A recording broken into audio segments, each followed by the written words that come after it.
এখানে গান লেখা আছে গণেশ বন্দনা ওম জয় জগদীশ হারে স্বামী জয় জগদীশ হারে।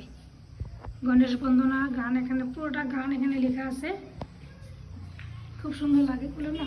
তো আগে এখানে যে মানে 2 বেলা কিন্তু একদম আরতি হইতো, সকালে হইতো সন্ধ্যার সময় হইতো। আর একদম আমরা দূরের থেকে উপরে মাইক লাগানো থাকতো সবসময়, মানে প্রত্যেকদিনের লেগা আমরা বাড়ির থেকেও আমরা এই মানে মন্দিরে যে আরতিটা হইতো প্রত্যেক সময় বিকালবেলা গান বাজতে করতাম। এই গ্রিপ কোম্পানির মধ্যে আরতি হইতেছে, গ্রিপ কোম্পানির মধ্যে গান বাজতে, এই দিনের স্মৃতিগুলি এখনও খুব মনে পড়ে, খুবই মানে মিস করি আসলে এই ছোটোবেলার এই দিনগুলি। বললাম না এই মন্দিরটা অনেকই পুরানো, আমরা সেই ছোট্ট থেকে আগে আইতাম, আমরা মা কাকিমণি তার লগে আমরা হাইতে। এই সমস্ত রাস্তাগুলি আসলো মাটি, এই সলিমাবুধ আসলো কিনা ঠিক কইতে পারতেছি না।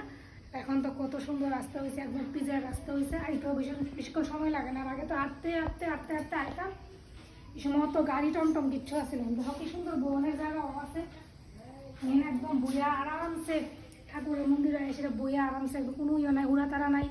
যারা এই মন্দিরে প্রত্যেক সোমবারে শিবে মাথা জল ঢালে তারা তো মানে কিতা কমু সুন্দর করে দুই বইয়া টুইয়া। মন্দিরের পরিবেশটা আছে না এত সুন্দর, এখানে যদি কিতা নতুন করে কনস্ট্রাকশনের কাজ শুরু হয়েছে, পেছনে ধাইতেছে মাটি ইট কংক্রিট বানায় রাখছে নিশ্চয়ই, এখানে কিচ্ছু আরও মন্দির টন্দির কিছু ওইগুলো ঠিক জানি না, ওগুলো তো নিশ্চয়ই জানো তোমরা নিয়ে আমিও আমু। আর আছে একটা বড় আমলকি গাছ, আর আমলকির ছায়ায় মানে গাছের জায়গাটা আছে না এত সুন্দর, এত ঠান্ডা। আমি এর আগে অনেক গরমের দিনে হয়েছে, মানে প্রচণ্ড গরমের মধ্যে হয়েছে, কিন্তু এই জায়গাটার মধ্যে একটা আলাদা ভাইবস আছে, একদম ঠান্ডা আইলে পরে মনটা একটা শান্তি লাগে, মনের থেকে মানে একটা আরাম পাওয়া যায়।